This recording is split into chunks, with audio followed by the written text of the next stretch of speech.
सुख के बारे में आपने पूछा, बड़ी उत्तम चर्चा आज आपने की है। प्रत्येक जीव इस सृष्टि में सुख की कामना करता है और वह कभी भी दुख को प्राप्त नहीं करना चाहता।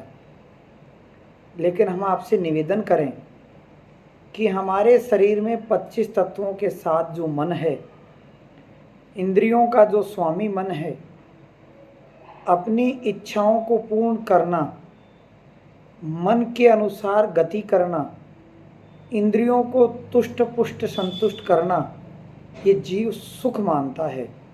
ये मानता है कि जैसा मैं चाहूँ वैसा होता जाए, तो उसको सुख मानता है।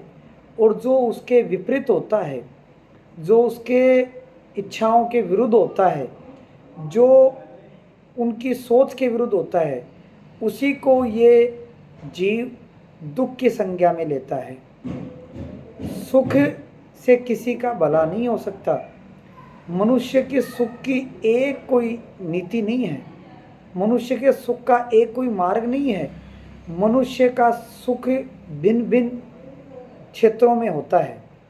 देहिक सुख है, देह की संतुष्टि के लिए, देह की पूर्ति के लिए, देह को प्रसन्न रखने के लिए व्यक्ति नाना प्रकार के कर्म करता है।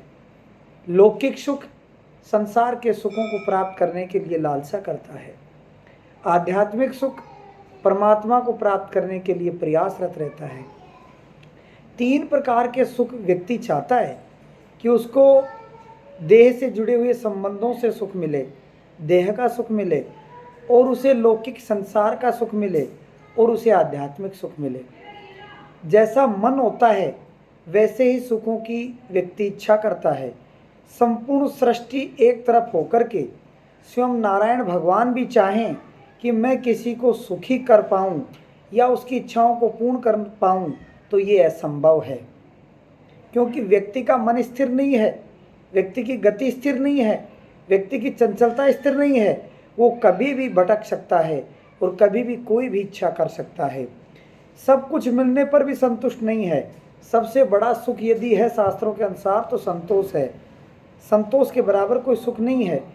और व्यक्ति संतोष रखता नहीं है, और संतोष नहीं रख करके जो इच्छाएं वो चाहता है वो पूरी नहीं होती हैं, तो रो करके कहता है कि दुख हो गया। यदि आपको सुखी सुख मिलते जाएं, आप सुखी सुख प्राप्त करते जाएं, तो फिर आप कहाँ से सीख पाएंगे।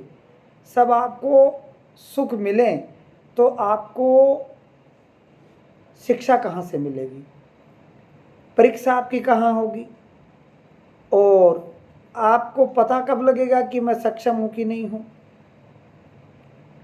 कौन अपना है, कौन पराया है, उचित क्या है, अनुचित क्या है, सत्य क्या है, असत्य क्या है, प्रेम क्या है, धोखा क्या है, विश्वास क्या है, विश्वासघात क्या है।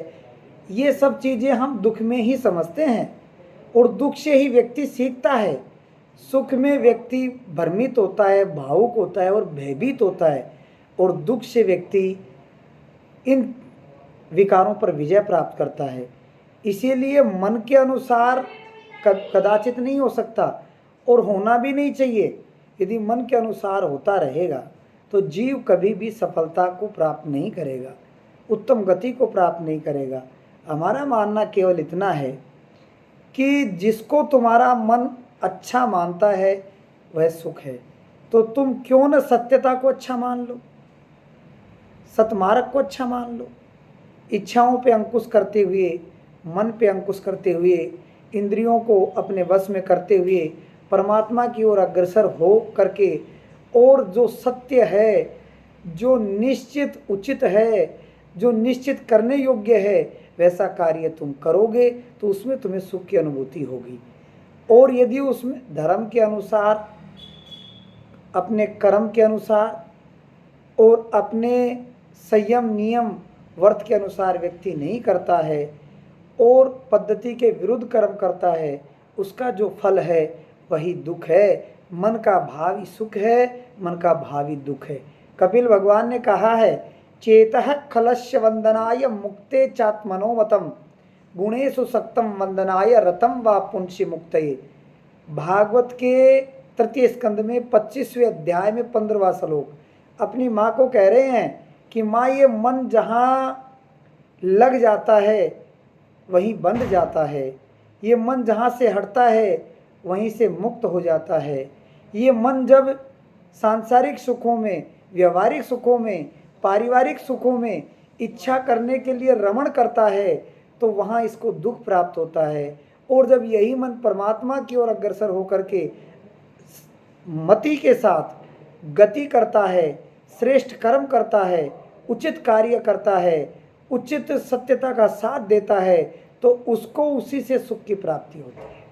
इसीलिए सुख और दुख कोई अंदर का विषय है, ये बाहर का विषय नहीं है। आप अपने मन में ही विपरीत परिस्थितियों को भी, विपरीत समस्याओं को भी सुखमय रह करके जी सकते हैं और आप सुखों में भी दुखी हो सकते हैं। आपके मन का सोचना, आपकी मति, आपके मन की इच्छा, आपके मन की वृत्ति ही आपको सुख और दुख देती है। इसीलिए सुख और दुख बाहर का विषय, सुविधाओं में, साधनों में, व्यवस्थाओं में, व्यवहार में, परिवार में और संसार में सुख और दुख नहीं है। सुख और दुख तो मन के विषय हैं। जिस समस्या को आप सुख में जी लोगे वही समस्या सुख हो जाएगी, और जिस सुख को भी आप विपरीतता से जियोगे, दुखी होकर के जियोगे, तो वही दुख हो जाएगा। इसीलिए सुख और दुख के बारे में अधिक विषय की बात नहीं है, अपने मन के विषय की बात है।